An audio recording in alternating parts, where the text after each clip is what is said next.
Hola, buenas tardes. ¿Cómo lleváis el 1 de mayo, Día Internacional de las Trabajadoras y de los Trabajadores?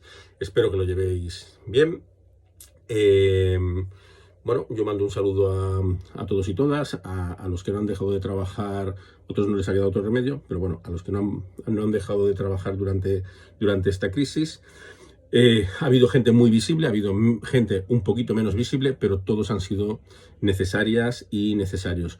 Por tanto, un saludo. Mañana comienza la nueva normalidad, que me encanta este nombre así como apocalíptico. Y bueno, la gente podrá salir, podrá pasear, podrá hacer deporte.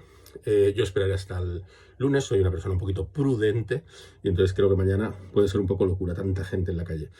Y bueno, dicho esto, os quiero contar hoy la historia número 16 sobre situaciones de aislamiento o confinamiento que se han vivido a lo largo del tiempo. Eh, si llego a 30, me paro. Es decir, llevo 16, tengo más, a ver si logro contarlas todas. Bueno, la historia de hoy no va exactamente de personas aisladas o confinadas, sino de sitios, de lugares, ¿no?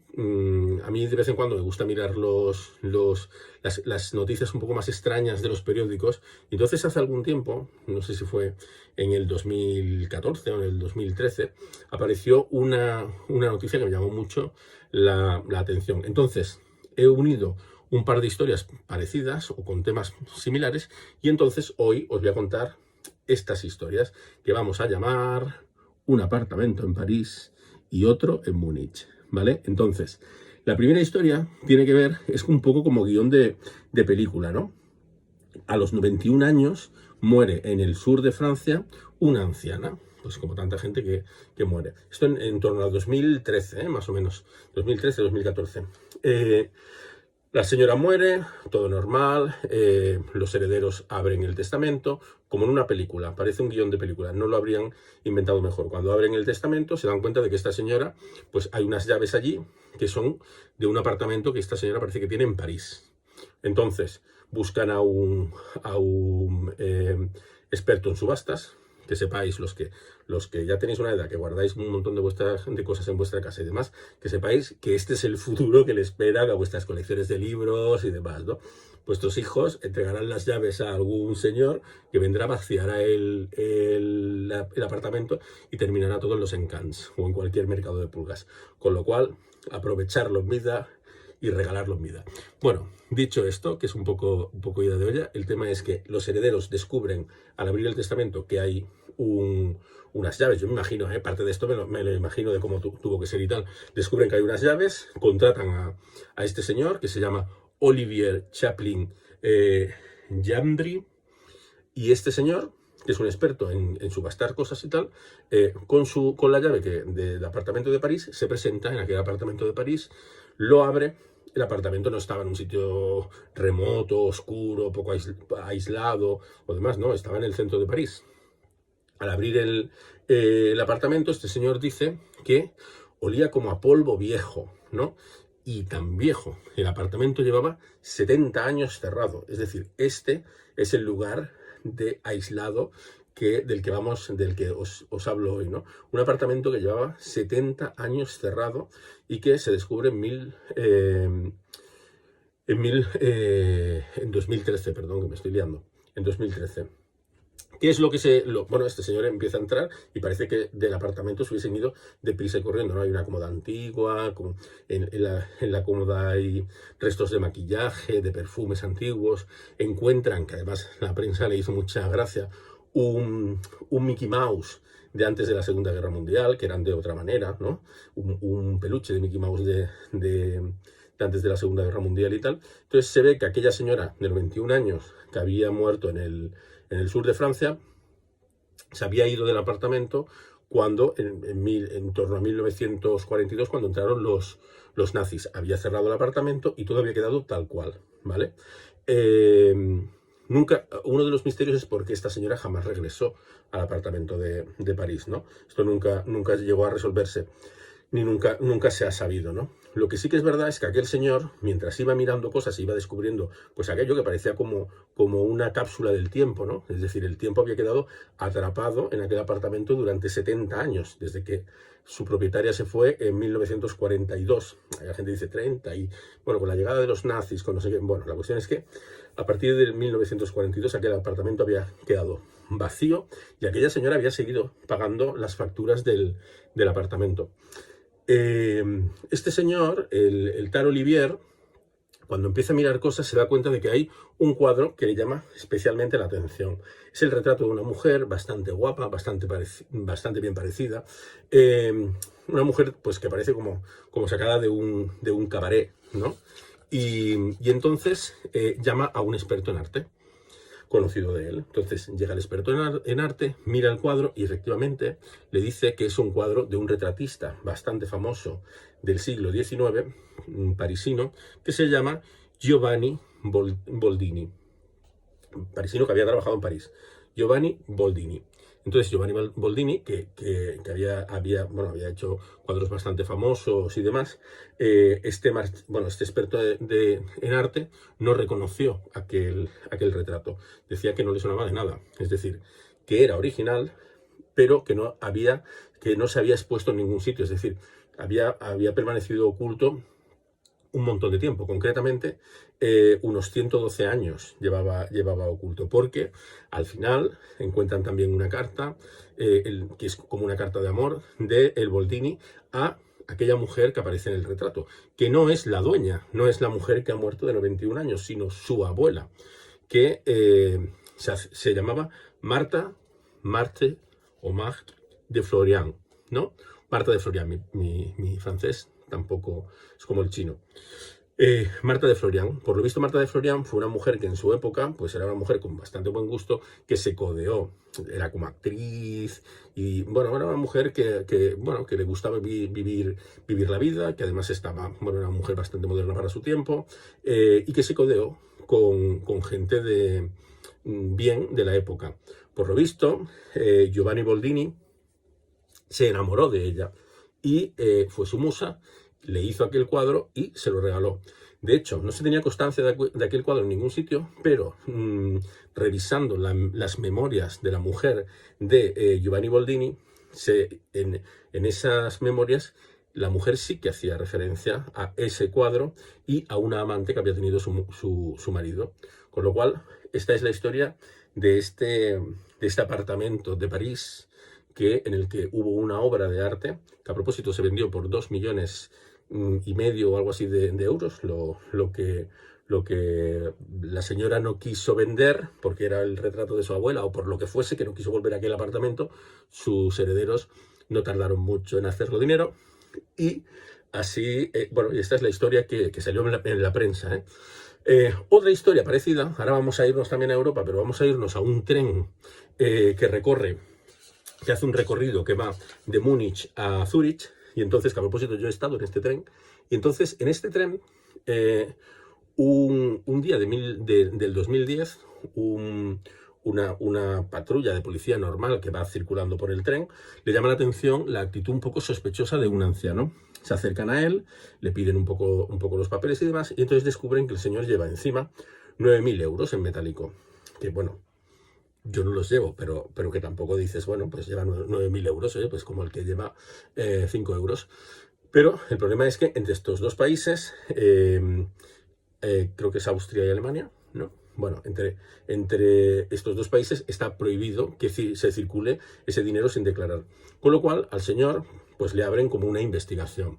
La sorpresa es que al cabo de 2 años, cuando por fin la policía consigue una orden de registro para entrar en el piso de este señor, sorpresa, descubren más de 1.500 obras de arte. 1.500 obras de arte que este señor no era que él las hubiera comprado o coleccionado. Por lo visto, su padre fue un señor colaboracionista de los nazis y aquí comenzaba un poco el pico del iceberg de una cuestión que está poco resuelta todavía, que es la cantidad de obras de arte que los nazis robaron durante la Segunda Guerra Mundial. y en especial a los judíos. Muchas de ellas no se han reclamado jamás, porque sus dueños terminaron en las cámaras de gas, ¿no? o en los crematorios, con lo cual nadie ha reclamado esas obras de arte. Pero hay que recordar que el Hitler especialmente tenía un gran interés en las obras de arte. De hecho, quería hacer un gran museo, no me acuerdo ahora si era por Múnich o por Berlín, pero quería hacer un gran museo con todas las obras de arte que ellos consideraban adecuadas, las que no, pues querían destruirlas. Pero en medio de todo esto hubo mucha gente a la que, con la presión que ejercían los nazis sobre los judíos, algunos malvendieron sus colecciones de arte y otros directamente se las confiscaron, o cuando los mataron se las apropiaron los nazis.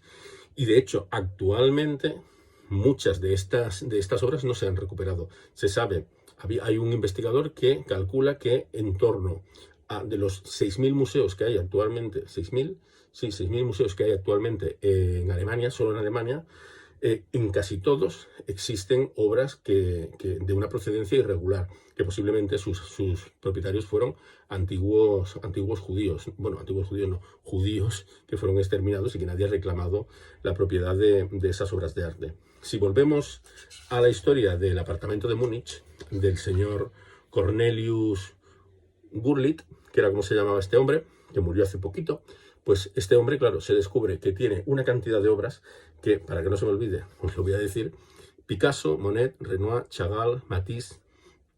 Luego, él confiesa que tiene otro apartamento, y en el otro apartamento encuentran unas 80 o 90 obras de arte más, pero es que además, todavía, unos años después, volverán a encontrar unas esculturas que creían que eran de Rodin y de Degas.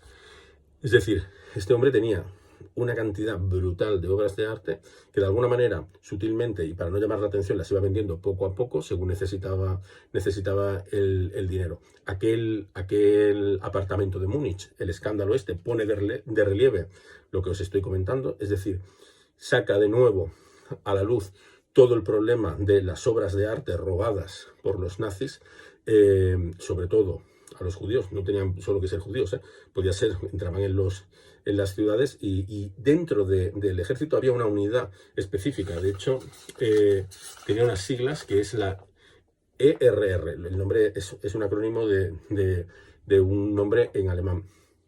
Entonces, esta gente lo que se dedicaba era, llegaba a los sitios y arramplaba con todas las obras de arte. Injusticias de la vida.